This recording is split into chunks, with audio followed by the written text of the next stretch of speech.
నమస్తే welcome to Yoyo TV. So ప్రస్తుతం మనం ఉస్మానియా యూనివర్సిటీలో ఉన్నాం. అయితే చూసుకుంటే గత కొన్ని రోజులుగా తెలంగాణ రాష్ట్రంలో నిరుద్యోగుల పోరాటం అయితే కొనసాగుతూనే ఉంది.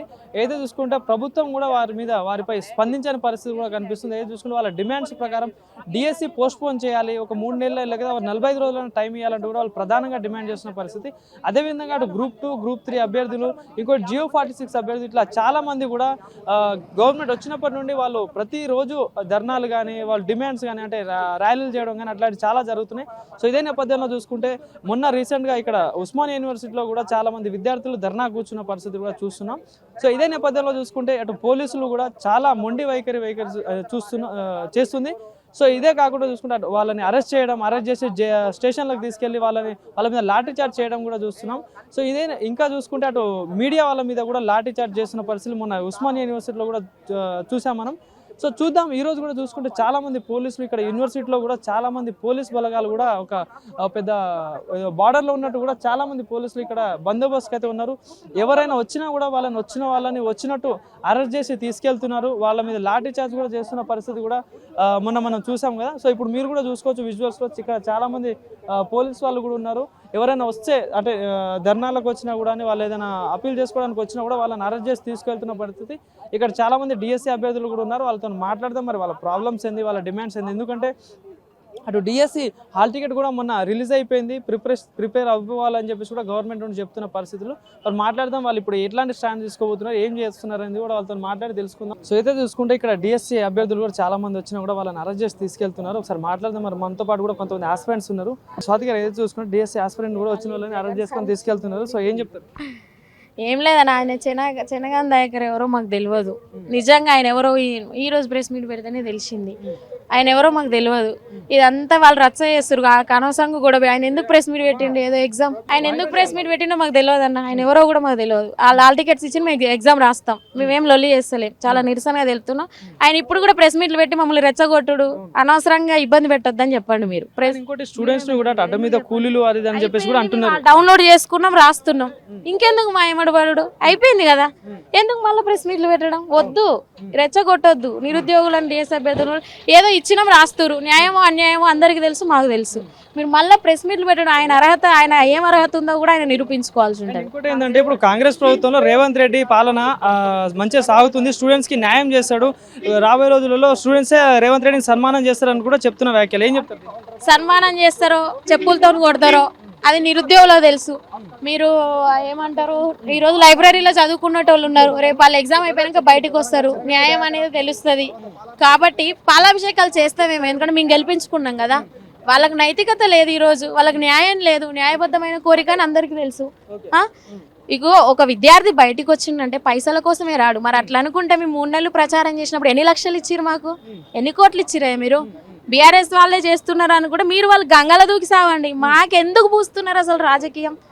అంటే పోలీసు వాళ్ళని తీసుకొస్తారు, తీసుకుపోతారు. అవి ఏమైనా మావోయిస్టులమా, నక్సలైట్లమా, హంతకులమా, నేరస్తులమా ఏందన్నట్టు వీళ్ళది? స్టూడెంట్స్ వెనకాల ప్రతిపక్షాలు కాంగ్రెస్ ఏమన్నా పెట్టింది పేరులాగా చేస్తుందా? ఏదైనా ఎక్కడన్నా మాట్లాడితే 60 ఏళ్ల నుంచి మీరేం చేసిరా అని బీఆర్ఎస్ వాళ్ళు అంటారు, 10 ఏళ్ల నుంచి మీరేం చేసిరా అని కాంగ్రెస్ వాళ్ళు అంటారు. అది కాదురా నాయన, తెలంగాణలో టాపిక్ డిఎస్సిది వాయిదా వేయండి అంటున్నాం. మీకు సబ్జెక్ట్ అవగాహన లేదు. ఫస్ట్ ప్రెస్ మీట్లు పెడుతున్నారు, మీకు ఏదో ఇస్తామంటున్నట్టున్నారు, వాళ్ళ పదవుల కోసం మీరు ఏదో పోతున్నారు. కానీ ఈరోజు నిరుద్యోగులు దొక్కిర్రే, మిమ్మల్ని దొక్కడం వాళ్ళకి లెక్క కాదు. కేసీఆర్ నియంతృత్వం పాలన చేసిండు, మీరు నియంత్ర పాలన చేస్తున్నారు. సింపుల్. అక్కడ చెనగాన్ దయాకర్ నీకు ఏమైనా ఎమ్మెల్యే పదవి ఇస్తానంటారా, ఎంపీ పదవి ఇస్తానంటున్నారా, లేకపోతే మంత్రి పదవి ఇస్తున్నా? నీ పొజిషన్ ఏందో నువ్వు చూసుకో ఫస్ట్. మా మీద వాడు ఏడుస్తుడు కాదు. నీకు అంత డౌట్ ఉంటే నువ్వు ఇన్నేళ్ల నుంచి ఇక్కడ చదువుతున్నా, నీ ఎన్ఎస్యూఐతోని బీఆర్ఎస్ అధికార పార్టీలో మేము కొట్లాడినాం, రోడ్డు మీద కూర్చొని కొట్లాడినాం. మరి మా ఆయన ఎన్ని డబ్బులు ఇచ్చింది అడగండి మీరు. చెనగాన్ దయాకర్ ఎన్ని డబ్బులు ఇచ్చిండు మాకు ఆ రోజు? అడ్డ మీద నిలబడి ఉన్నాం. 500 ఇచ్చిండా, 1000 రూపాయలు ఇచ్చిండా రోజుకు? అడిగి చూడండి. నైతికంగా మాట్లాడండి. మీరు భాష మార్చుకోవాలి. కాంగ్రెస్ పార్టీ వాళ్ళు ముఖ్యమంత్రి స్థాయిలో ఉన్న వాళ్ళకి అదే భాష, కార్యకర్తకు పనికిరాని వాళ్ళకి అదే భాష. ఏందయ్యా మీరు? మేము లేని ఇలా పార్టీ ఉందా? గాంధీ భవన్ ఒకప్పుడు సున్నాలు వేయడానికి కూడా దిక్కులేదు దానికి. ఇవాళ వచ్చి వాళ్ళు డబ్బులు కొట్టుకుంటున్నారు. మంచి పద్ధతి కాదు, అనవసరంగా రెచ్చగొడుతున్నారు. మేము హాల్ టికెట్స్ తీసుకున్నాం, మీరు అన్యాయం చేసిర్రు. సరే, మా వల్ల కాలే కొట్లాడడం, మేము ఇంకా చేయలేకపోతున్నాం, మీకు మీ విఘ్నతకు వదిలేసినాం. రాస్తున్నాం. ఎందుకు ఇయ్యాలని నువ్వు ఎందుకు పెడుతున్నావు ప్రెస్ మీట్? పని పాట లేకపోతే ఇంట్లో కూర్చో. రానికి రీజన్ ఏం లేనా ప్రెస్ మీట్ పెట్టిండు, వాళ్ళ శాంతియుతంగా వాళ్ళు పెట్టిరు. ఆయన ఏమనలే, లిఫ్ట్ చేస్తే ఆయన కూడా చేయాలి. నేను ఇదే ఏసీపీ గారిని అడుగుతా. ఇప్పుడు మేము ప్రెస్ మీట్ కూడా మేము పెట్టలే, న్యాయబద్ధంగా అడుగుతాం. ఆయన చెనగాన్ దయాకర్ కు ప్రెస్ మీట్ పెట్టే అర్హత లేదు. మేము పేడ్ ఆర్టిస్టులం అంటే ఊరుకోం, చెప్పులతో కొడతాం బరాబర్. సో చెప్పండి అన్న, ఏదో చూసుకుంటే గత కొన్ని రోజులుగా మీరు ఒక పోరాటం అయితే చేస్తున్నారు, కానీ ప్రభుత్వం నుండి ఎట్లాంటి స్పందన రావట్లేదు, వాళ్ళ పని వాళ్ళే చేసుకుంటూ వెళ్తున్నారు. సో మరి ఏం చేస్తారు ఇప్పుడు? హాల్ టికెట్లు కూడా రిలీజ్ అయిపోయాయి డిఎస్సికి సంబంధించి. సో మరి ఏం చెప్పదలుచుకున్నారు? నేను డిఎస్సి హాస్పిటల్స్, నా పేరు విజయ్, సూర్యాపేట డిస్టిక్ మాది. ముఖ్యంగా ఏంటంటే మా డిఎస్సి అనేది ఇది చాలా చిన్న సమస్య. ముఖ్యమంత్రి గారికి మేము ఏం గొంతమ్మ కోరికలు ఏం కోరట్లేదు. మా కోరిక ఏంటంటే మాకు 3 నెలలు సమయం ఇవ్వమంటున్నాము. మాకు సిలబస్ అయిపోవట్లేదు. మాకు 3 నెలలు సమయం ఇస్తే మాకు అప్పుడు మన గౌరవ ముఖ్యమంత్రి గారు ఎలక్షన్లు అప్పుడు 25,000 మెగా డిఎస్సీ అన్నాడు, కానీ 11,000 చేసిండు.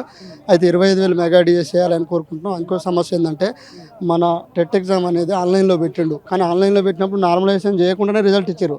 అది కూడా నార్మలైజేషన్ చేయాలి, అన్ని రాష్ట్రాలలో కూడా నార్మలైజేషన్ చేసారు. కాబట్టి అనేక మంది పేద విద్యార్థులు 3 లక్షల మంది అక్కడ డిఎస్సీ ఆస్పిరెంట్స్ ఈ దిల్సుఖ్నగర్లో కానీ, ఆర్టిస్ట్ క్రాస్ రోడ్లో కానీ, ఉస్మాన్ యూనివర్సిటీలో కానీ, ఎక్కడెక్కడైనా కానీ అనేక మంది పేద విద్యార్థులు మాకు ఒక ఉద్యోగం వస్తే మా జీవితాలు బాగుపడతాయనే ఆలోచనతో అనేక మంది పేద విద్యార్థులు చదువుతారు. కాబట్టి ఇప్పటికైనా మన గౌరవ ముఖ్యమంత్రి రేవంత్ రెడ్డి గారు ఒక క్యాబినెట్ మీటింగ్ పెట్టి మన మేధావులతోటి, ప్రొఫెసర్లతోటి, అదేవిధంగా మన ఐఏఎస్ ఆఫీసర్లతో మీటింగ్ పెట్టి మా సమస్య పరిష్కరించాలని కోరుతున్నాం. అంటే ప్రధానంగా వాళ్ళు ఇప్పుడు ఏమంటున్నారంటే ఈ పోస్ట్పోన్ చేయడం వల్ల ఎవరైతే అభ్యర్థులు కొంతమంది అంటే లాస్ అవుతుంది, వాళ్ళకే నష్టం అవుతుంది స్టూడెంట్స్కి అని చెప్పేసి కూడా చెప్తున్న పరిస్థితి. ఇది మరి నిజంగా పోస్ట్పోన్ చేయకపోతే నిజంగా నష్టం అవుతుంది? లేదు, నష్టమేం లేదు. ఇప్పుడు నష్టమేం కాదు, సిలబస్ అనేది అయిపోదు. ఇంకా పోస్ట్పోన్ చేస్తే మనకు సమయం ఉంటుంది కాబట్టి సిలబస్ కూడా కవర్ అవుతుంది అనుకుంటున్నాం.